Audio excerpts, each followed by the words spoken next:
Let's be real for a second. Have you noticed how eating out just doesn't hit the same anymore? You know what I mean. Maybe you're out with friends, eyeing the menu, and that same burger you loved last year now costs as much as a week of groceries. Or you order a meal for delivery, and by the time it gets to your door, it's soggy, lukewarm, and barely looks like the photos. And don't get me started on all those weird extra fees that pop up once the bill lands. Kitchen fees, convenience fees, facility fees. It's like there's a whole team dreaming up ways to squeeze a few more bucks out of you. And by the end, you're left just shaking your head.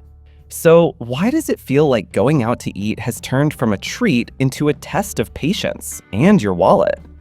Look, I love supporting local spots. I want to see small restaurants thrive. But every time I check my checking account after a night out or a hasty lunch between work meetings, I can feel my shoulders slump. When did eating a decent meal out become something you have to mentally budget for, like rent or car insurance? Let's rewind a bit. Most folks used to eat out, maybe once or twice a week? Grab something quick on a busy Monday, maybe celebrate a Friday with something fancier. The Bureau of Labor Statistics says people eat out 4 to 5 times a month and order in 3 times. But if you start adding up those bills, whether you're single, part of a couple, or you've got a family, you might start to wonder where all your money is going.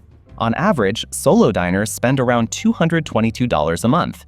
Married couples drop nearly $400, and families? Sometimes it tops $500. Break that down, and you get the picture. Eating out isn't cheap, not even for IHOP pancakes and bad coffee. What's wild is how common the feeling is. I talk to friends, neighbors, even my parents, and we all have the same complaints. The food just isn't as good.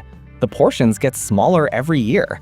You'd think with prices going up, maybe they'd at least keep the fries coming or toss another slice of tomato on the burger.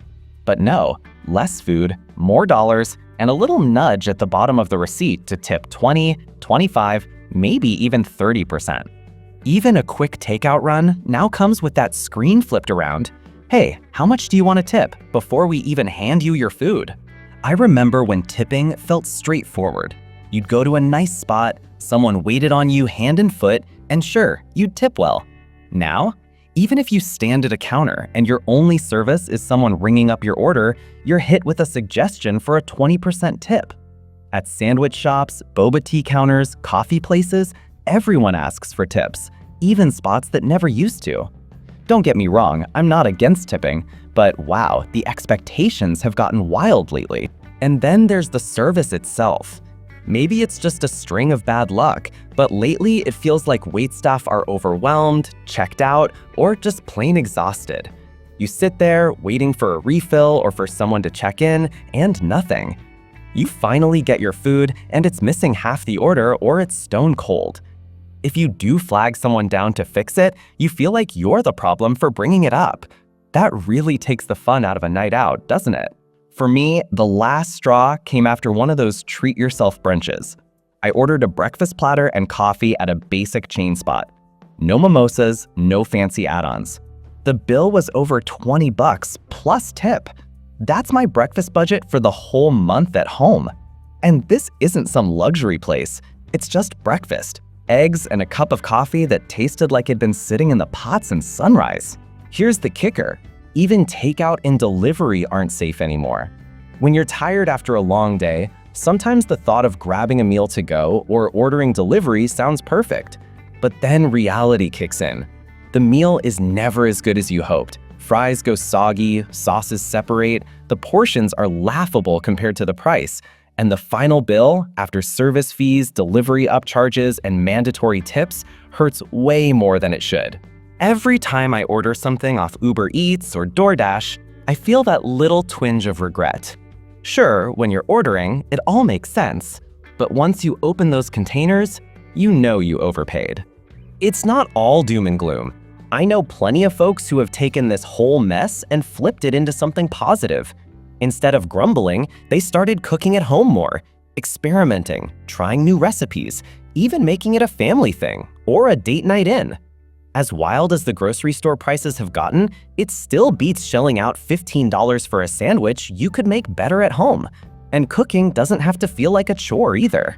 It can be fun, creative, way healthier, and, let's be honest, sometimes tastier than what you'd get from a mediocre restaurant. Of course, this doesn't mean you never want to eat out again.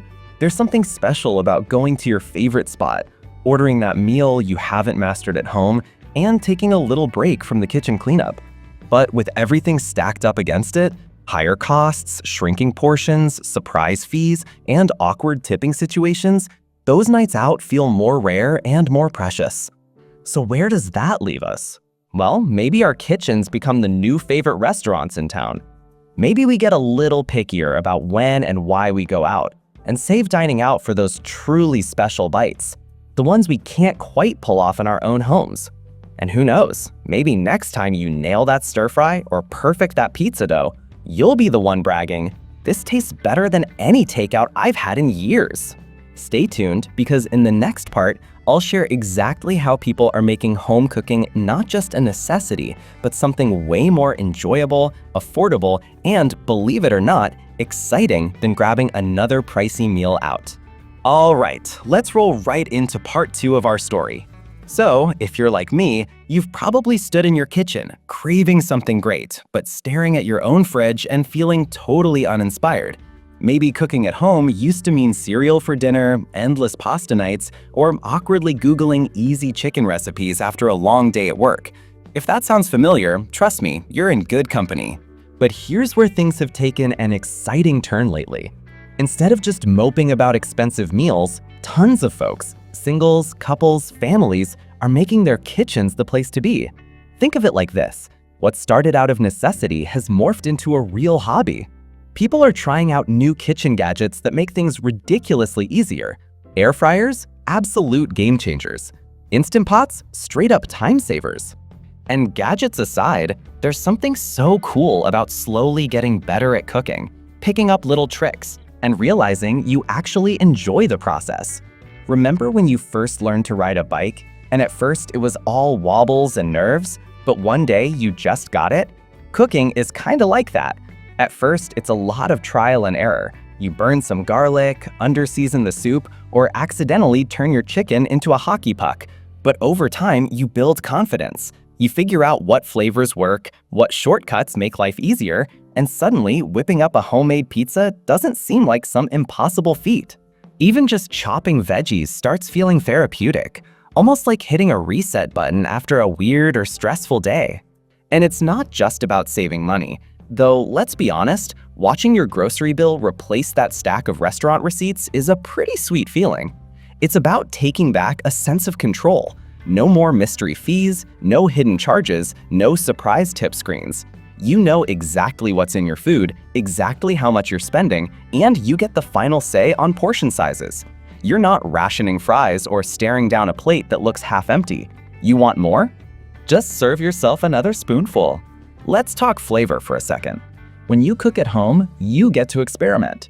Maybe you want to recreate your favorite restaurant dish, or just try a weird combo you saw online. You don't have to impress a chef or worry about judgmental looks from the next table.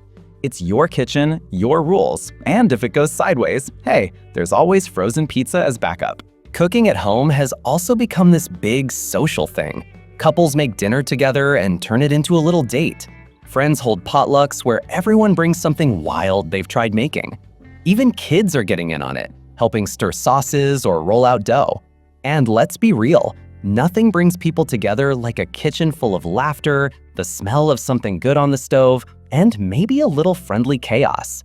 Sure, it's not all Instagram perfect. Some nights, dinner is still thrown together last minute or slightly off mark, but the wins become pretty sweet.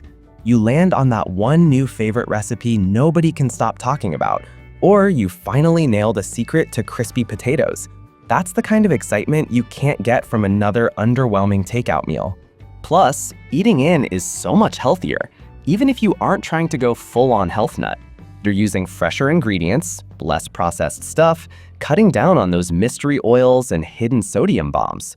Over time, you feel different, lighter, more energized, and honestly, a little proud that you're not just defaulting to the drive-thru.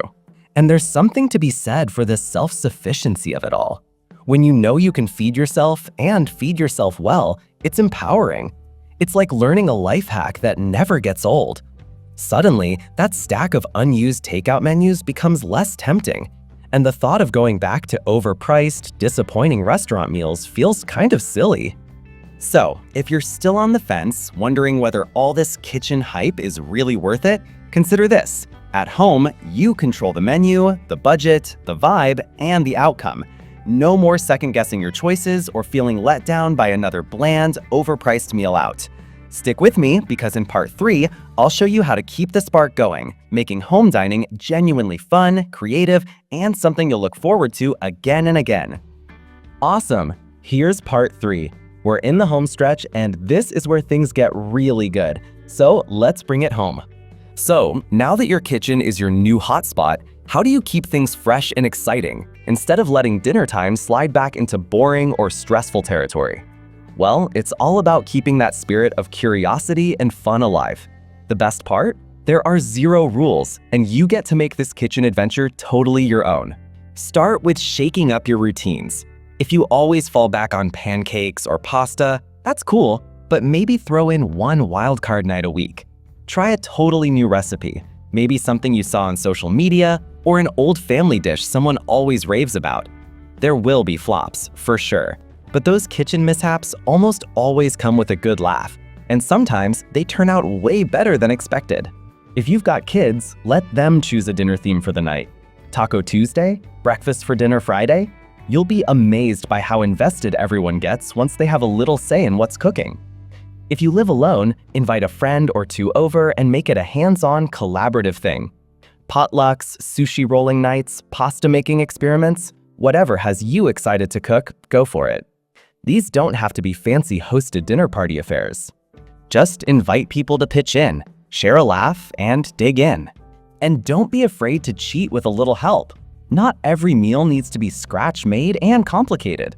Grab store-bought pizza dough, pre-cut veggies, or use that air fryer to make things quicker and easier. The goal isn't to cook every meal like you're on a reality show, it's to make your life better and your meals tastier. If leftovers are piling up, have a leftover night and see who can remix them into something brand new. It's like a mini kitchen challenge without any judges. Music can make a huge difference too. Toss on your favorite playlist or some background tunes while you prep and cook.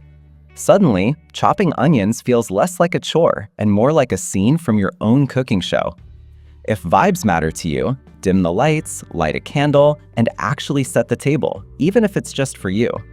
Turning a regular meal into a special occasion for no reason at all makes the whole thing feel less routine and more of an event.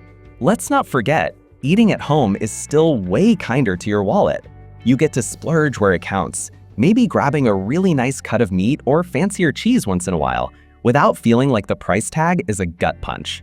If you love a certain takeout food and can't quite master it at home, no sweat. Save restaurant night for just those specialties you truly crave and can't quite copy.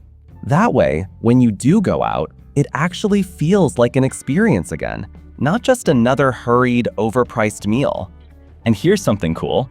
The confidence you build in the kitchen spills over into everything else. You find yourself improvising more and depending less on takeout. Those cravings to order food or go out start to fade. When friends talk about another disappointing restaurant outing, you get a quiet sense of joy knowing what's waiting for you at home is not only cheaper, but usually just as tasty, if not better. Before you know it, eating in isn't a fallback or a budget move. It's your first choice. It's healthier, more social, and puts you back in charge. The money you save can go towards something you actually want, instead of fast casual regrets and surprise tip charges. You might even find yourself looking forward to weeknights at home, eager to try out a new flavor, remix leftovers, or host friends for a laid-back meal. Your kitchen isn't just a room. It's the best diner in town, and you're both the chef and the VIP guest. Here's the final thought. There will always be a place for a great night out, a favorite local joint, or comfort food that only takeout can scratch. But by making cooking at home a real part of your life, you don't just save money, you make mealtime matter again. It's not about perfection, it's about enjoying the journey, having fun with your food, and making something a little more meaningful than the usual rush. So next time you find yourself tempted by a pricey menu or that late-night delivery app, remember, the best seat in the house might just be at your own kitchen table. Now that's something worth coming home for. Stay hungry, stay curious, and keep cooking. I'll see you in the kitchen.